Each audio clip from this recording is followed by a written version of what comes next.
お前はもう死んでいる。何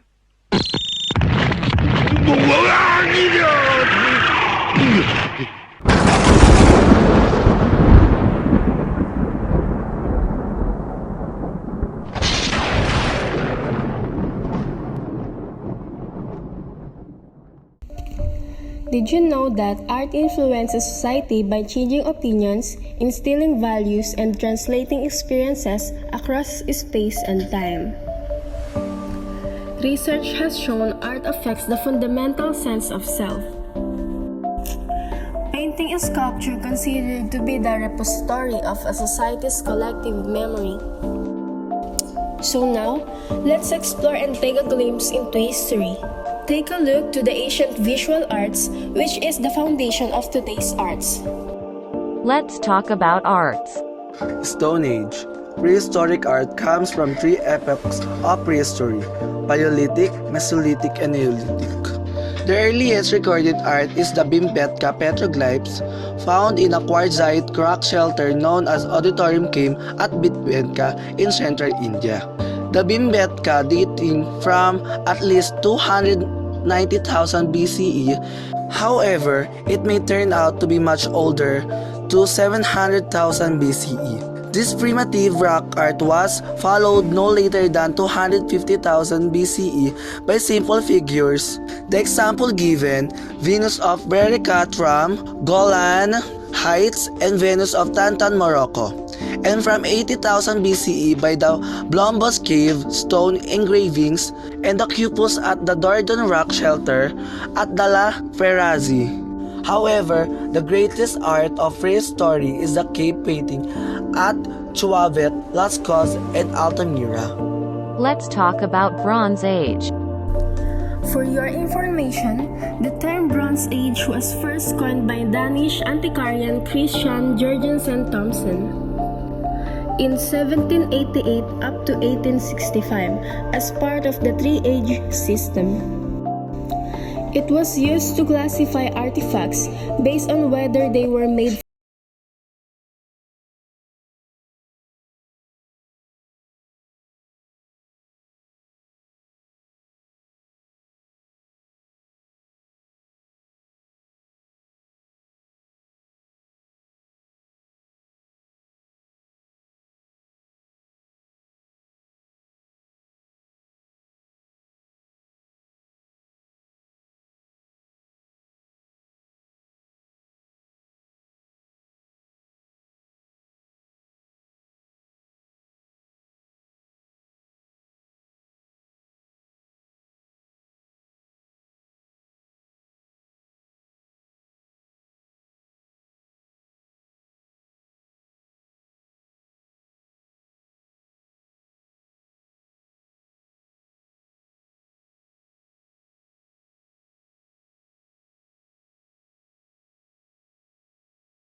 500 to 323 before Christ era, and the last one is the Hellenistic period, which started from 323 to 100 before Christ era. Unfortunately, nearly all Greek paintings and huge proportion of Greek sculpture has been lost, leaving us with a collection of ruins or Roman copies. After the fall of the Mycenaean civilization, Greece entered a period of decline known as the Dark Ages.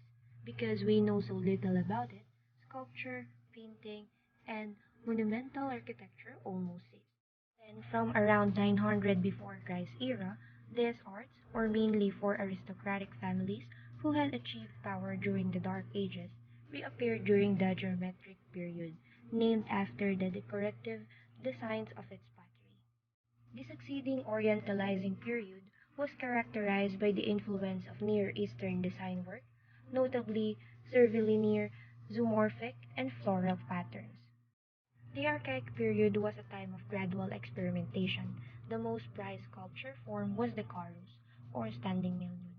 This was followed by the Classical period, which represents the apogee of Greek art. In the plastic arts, great classical Greek sculptures like Polykleitos, Myron, and Phidias demonstrated a mastery of realism. Painting remained the most respected art form, notably panel paintings executed in tempera or encaustic paint, with the renowned Greek painters like Susis, Apelles, and Pharisus added a new techniques of highlighting, shading, and coloring. Greek pottery. Greek pottery is a kind of art of ancient Greece from 1000 to 400 BCE. Provides not only some of the most distinctive base shape from antiquity, but also some of the oldest and most diverse represent.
Most domain of everyday objects. Celtic art is made of iron, wood, gold, or bronze, sculpted by skilled Celtic artists of their time. There are six kinds of Celtic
to the lower Paleolithic. This was followed at the end of the period by primitive rock carvings. Not much has been found in Middle Paleolithic art other than Blumba's cave art. During the Upper Paleolithic, Stone Age art begins to flourish via the Venus figurines and the cave painting at Chauvet, Pechmer, Kosker, Lascaux, and Altamira. The more recent Mesolithic and Neolithic periods of the Stone Age are memorable for portable artworks such as ceramic pottery as well as monumental architecture and early bronzes. Prehistoric cave art is important as it serves as one of the best means of showing the interaction between our primitive ancestors and the world as they perceived it. These people painted mostly animals that they most likely hunted as a major source of food, and in doing so left behind evidence of their activities. As the Bronze Age came to an end around 1100 before Christ era, the history of art reveals a widening cultural gap between northern and Mediterranean Europe. Climate, the presence of minerals and other precious metals, security, social cohesion, and trade were all factors which favored faster economic development, which in turn led to a faster growth of the arts, especially painting and metal work. An important development of the Bronze Age was the evolution of metallurgy, which resulted in the discovery of bronze.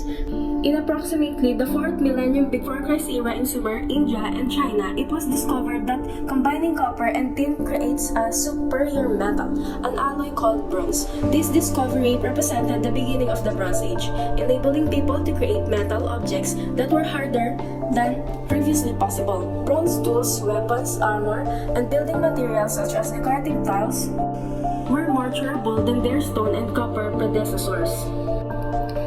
Iron Age seems to have been widely used for the first time by the Hittites in the Middle Orient region and spread from there to Europe, South Asia, and North Africa. In Europe, the first objects were obtained by hammering. It is unknown if they only melted down them or added carbon to, aspects that was already known to the Hittites. The Iron Age is the last period of the prehistory prior to the beginning of the story with the invention of writing. The era of the iron was developed in the 1st millennium before Christ in the Iberian Peninsula and is the final stage of the Age of Metals. The biggest advantage of the iron over the bronze lay in the fact that the ore to extract the mineral were much more abundant and therefore more economical compared to the bronze.